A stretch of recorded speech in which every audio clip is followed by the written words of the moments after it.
had a bit of a time frame in my head, all right? I thought in 1 year from stopping bodybuilding, I'm gonna get my body to a state where I'm able to surf. I have the fitness, I have the flexibility, I have the mobility, I have the endurance, and I'm about 3 months off that, and I think I'm on track to at least be comfortable standing up in small surf, paddling around, having fun. After that, I can see that this is going to be an endeavor, maybe a lifelong endeavor, and to be 100% honest, I'm really enjoying myself, and if I put more time into learning how to surf, and that is my life moving forward, I will be a very happy man. I really will be. I'm having the time of my life. I'm terrible at surfing, like I'm just terrible, but I'm enjoying myself. There's a little sort of quiet spot that's on the river mouth right near where we live, and the waves will be a lot more chilled, and it's going to be a lot more appropriate for what I'm trying to do.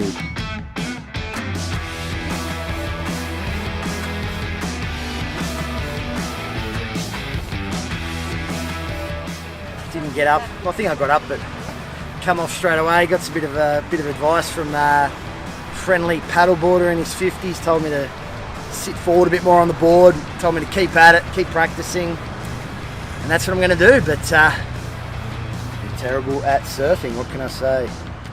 Not giving up, but I'll be back tomorrow. A little demoralising. At least my fitness is picking up, and so is my paddling. I'm not putting as much weight through the chest, and I'm able to hold my body weight up, so I am making improvements, but yeah, I'd love to be standing up. Guess my time will come. Just got to keep practicing.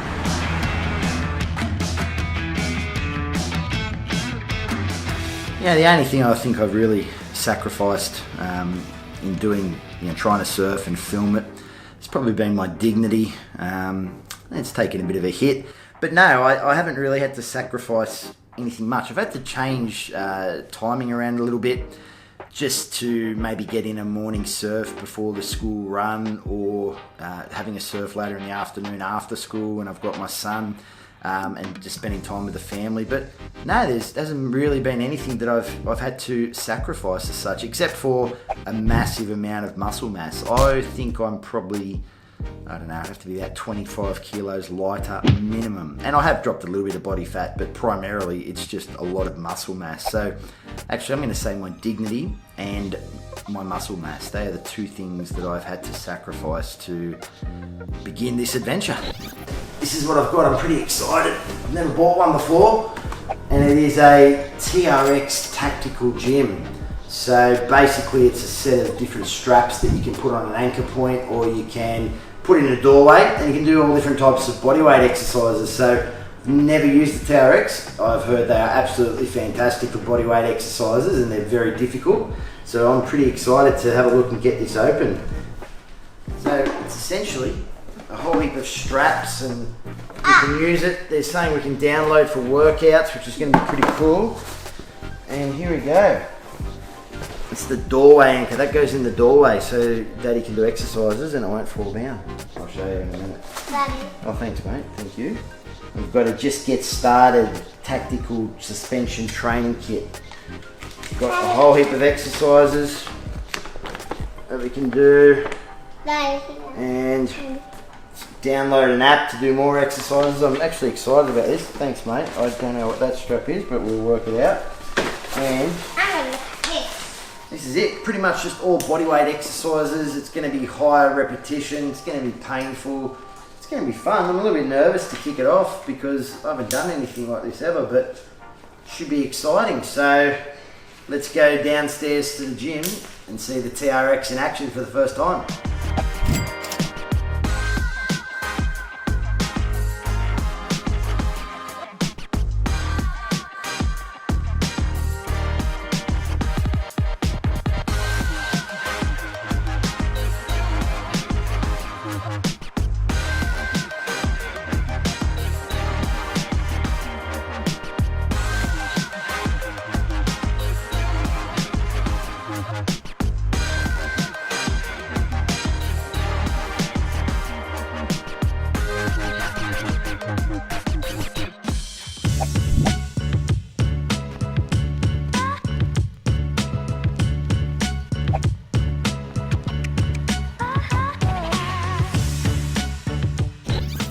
Alright, first day back at Jiu-Jitsu. A little bit nervous, but not nearly as nervous as the first time I walked in. I figure pretty much everyone's been off the mats for an extended period of time, so I don't think anyone's going to be at the peak of their game.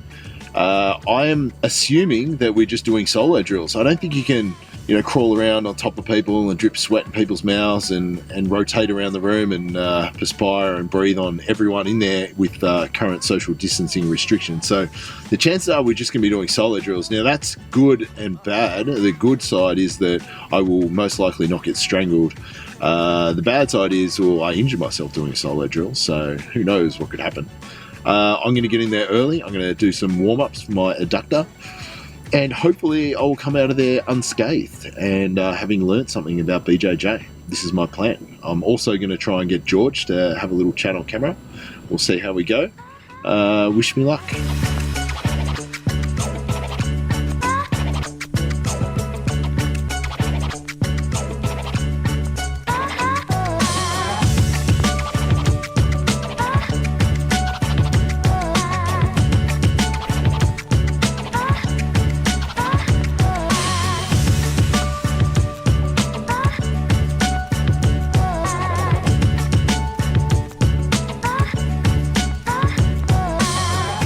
Their mind must just be like a computer, because there's 1,000 things that they could possibly do, and they have to select the most appropriate one given their opponent's position and what they're trying to achieve.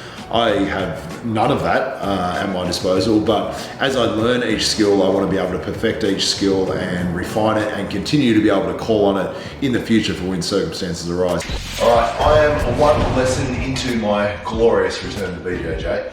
And obviously in the COVID era, you can't really drip sweat on people.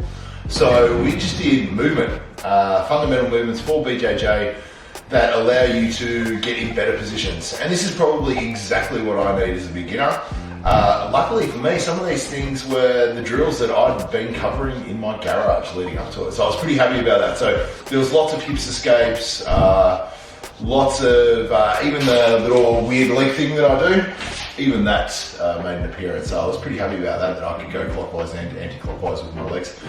But I learned some really cool ones too. My favourite moves were escaping from mount, and George told me this would be my favourite move because it was a power move, and that's right up my alley. So that's where you do a bridge and then you use your body weight to throw your leg down and throw your leg over and get into a upright position and hopefully get someone from top control from a mount position, and you end up in a battle for front guard or whatever fancy word George called it.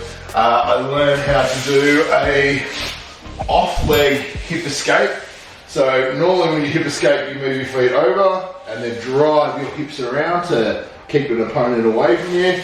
There's another variation where you can use your front leg, your bottom leg, grip the ground, scoot your body over, and then scoot away again. And it's all about creating space off your opponents. And we did a whole bunch of other stuff as well. So I'll be back in the class tomorrow, and we'll go over it all again. And that's the best thing about the way George structures his classes, is that he pretty much for a 1 week just smashes out these techniques to drill it into you. So I'm going to practice in between classes so that I've got a little bit better recollection, because it's hard to retain all the information in one class. I'll go back again, I'll do it tomorrow, I'll practice again the next day. And away we go. Hopefully in a couple more weeks before we can do any contact drills, I'll be moving like a BJJ guy, which would be really nice. Coming up next on Midlife Man. It's late, gyms are closed, and I'm hitting the fire stairs. Alright, as you can clearly see, I couldn't be further from surfing right now. I mean, I'm in a concrete jungle. We are lucky we live in an 11-storey apartment block, and I've been hitting the fire stairs at least once a week.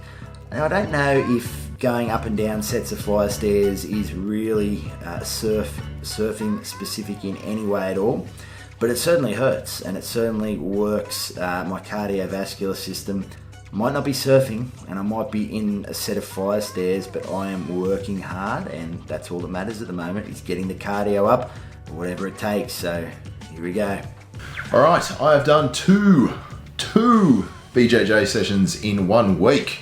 I'm learning a lot with the solo drills.